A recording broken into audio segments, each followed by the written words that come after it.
First, let me thank the Windup Space for providing us with this space and say good morning to everyone. Good morning, everybody. Good morning. Good, good, good, good. Let me thank the members of the community and the media for joining us this morning as it relates to the Safe Art Space Task Force. Just days before I became mayor of the city, artists who worked and lived in the Bell Foundry were displaced as a result of housing code violations. And most of you all heard about what happened in Oakland, and we want to make sure that nothing like that happens here in Baltimore. We're always concerned about the public safety of people who live in the city. It's just non-negotiable. And so in recognizing that, we realize that people were in fact displaced.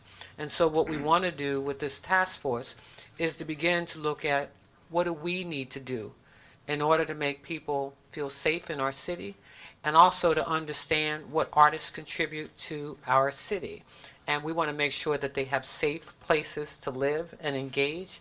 And so this task force that you see behind me, which represents members of our community, and also I wanted to thank our City Councilman Stokes for joining us, because this is where this occurred. The Foundry was in his district.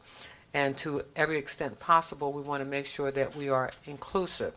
The task force brings together artists, arts organizations, legal counsel, developers, and funders with one specific goal in mind, and that is mobilizing resources in ways that enrich and best meet the needs of targeted communities.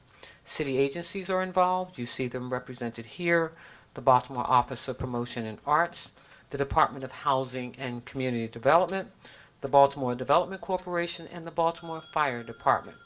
Those of you who've heard me talk to my cabinet, the thing that I urge more than anything is collaboration. Oftentimes we think that we can solve our problems with just one agency pitching in. That is no longer the case in Baltimore. We will collaborate. We will make sure that we're focused on the perspectives and the strategies that we will develop on behalf of those that we will serve. My goal is to protect the safety of our artists and patrons, embed Baltimore in our arts and cultural community. They are meaningful, they are diverse, they contribute. Our goal is to make sure that they have environments in which they can live and work. We want to meet the logistical and technical interests of today's performers and audiences. Our first task force meeting is planned, I believe, sometime in January, and we intend to create working plans within 4 to 5 months. And if we can accommodate folks earlier, I say to this task force, let's do so. We want to include and hear from diverse voices, both in creating and implementing the recommendations. The one thing that people will find from me is I'm not up for a whole bunch of meetings. I don't like a whole bunch of conversations. What I want is action. So let me introduce to you members of our committee. The co-chair, John Lariat, and also Frank McNeil are here. I thank Fred Lazarus for being just one of our great senior advisors. I know we have members of the community here, but let me again thank you all for joining this task force. And please, let's waste little time in getting this work done. I want to thank on my staff, Pete Hammond, for pulling all of us together and recognizing the importance of our arts community. So I thank you all for being here, and I'll call on John to say a few words. I hope Frank will say a few words as well, the co-chairs of this committee.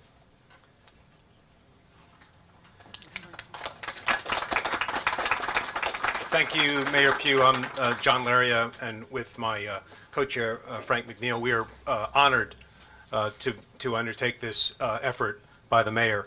A strong and vibrant city needs a strong and vibrant arts community, and as a city we have an opportunity and even an obligation to provide safe and affordable space for living, for working, for performing, and I think this task force is well suited to undertake what is really going to be a multidisciplinary effort. As the mayor said, this is going to take folks who can look at issues of permitting, of codes, as we've seen recently with respect to the Bell Foundry. It's going to take people who understand how to finance how to build, and it's going to take an inclusive effort that listens to everybody in the community, the artists in the community, to understand what is needed, what's the best way to do it.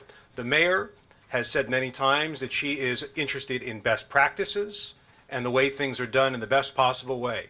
I hope that together we will be able to discern those best practices and, with the mayor's encouragement, to set best practices and new standards for the way cities provide for their incredibly important artistic and cultural communities. So we look forward to undertaking this. Mayor, thank you very much. We will not waste any time, and with that, I'll turn it over to Frank. Thank you very much, John. It's a pleasure to be able to serve the city in this capacity, and I'm going to echo the things that you've already heard, and let you know that we encourage you to contact us if you have ideas on ways that we can improve the places where artists live, work, and play. And I want to thank you all for this opportunity to serve the community in this capacity. It's an opportunity that we won't take lightly, I can assure you, and something that's very important to our city and to the growth of our city. Thank you. I believe Alyssa Moorhead is here. Where is she? Come on up, Alyssa. Look at her looking all artsy. Is she pretty? Thank you, guys. Go ahead. I have to lower this. First, I just want to acknowledge and thank Mayor Pugh for her already demonstrated commitment to the arts and through the design school, and even work before she was actually the mayor. So that gives me quite a bit of hope, and a New York cynic like me really needs hope right now. So I really appreciate that.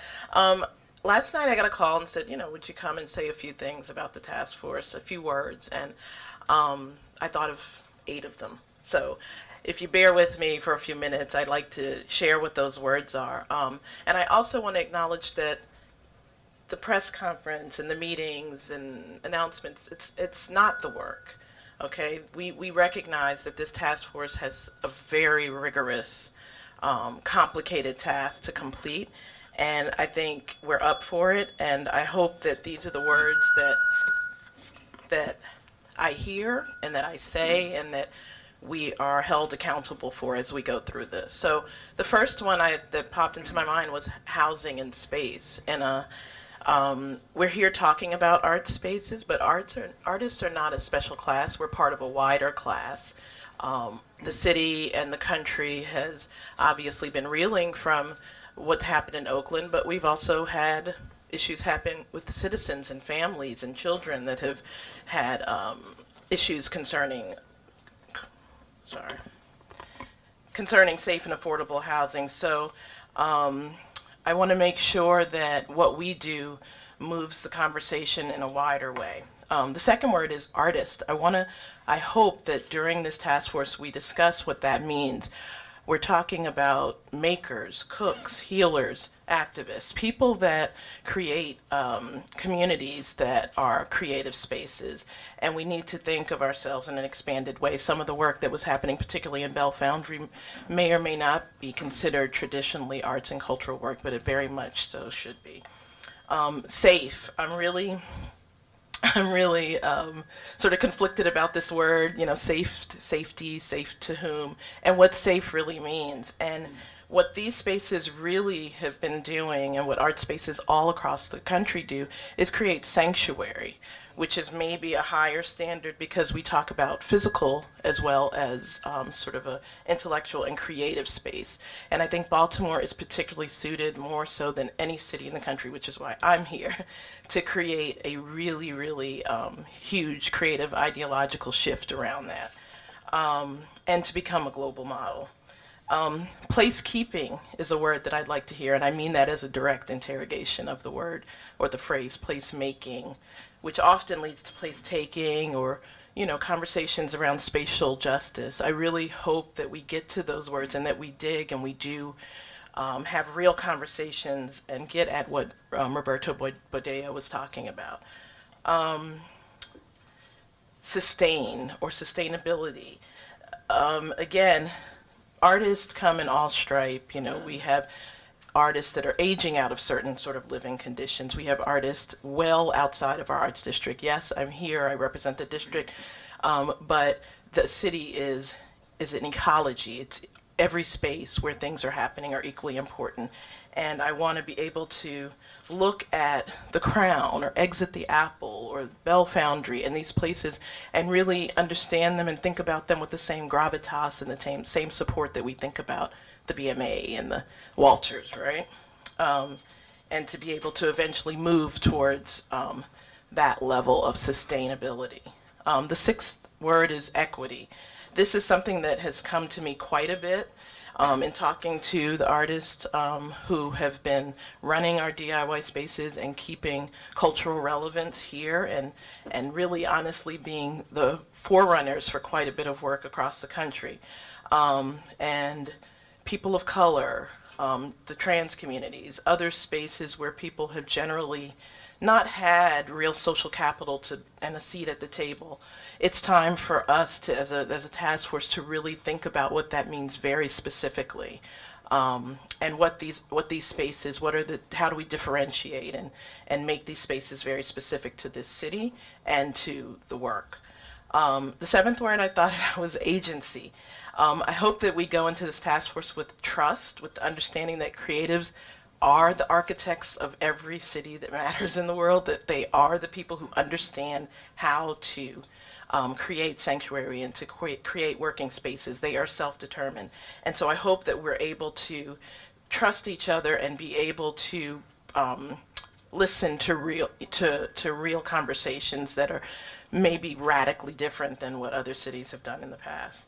And the last word was synergy. And to Mayor Pugh's point, the silo will not work in this situation. They're too complicated, varied issues around how to create safe spaces to do that. So owners and photographers and artists and thinkers and professors and philosophers, all sorts of people really have to get outside of that and start to think about how we can look in the eye of the kids coming out of BSA and coming out of the design school and say to them, this is an ecology, this is an ecosystem where you can stay and you have a next step and we'll support you.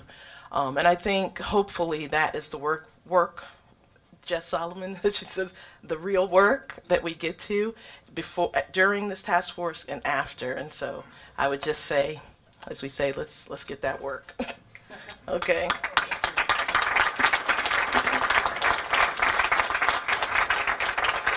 Let me first say thank you to everyone who's participating on this task force. And just to remind you, there are no perimeters as it relates to this task force. We recognize the creativity and the contribution. And when we're talking about growing a city, everybody needs to be included and accommodated for. We recognize that we have 3,000 people sleeping on the streets of our city every single day, 76,000 people who are unemployed.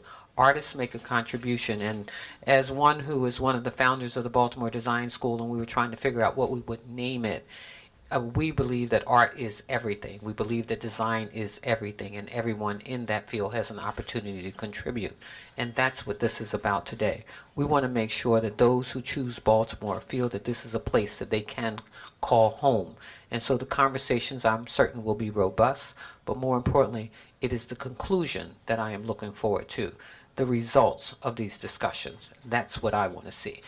Pete Hammond is in the back, and I wish he would have been up front because he was the one who really gathered these folks together under our direction that we must do something. We can't sit back when situations like this exist in our city and allow them to fester.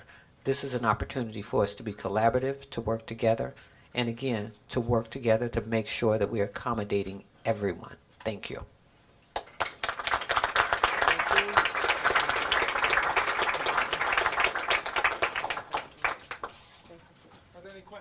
Oh, questions? Is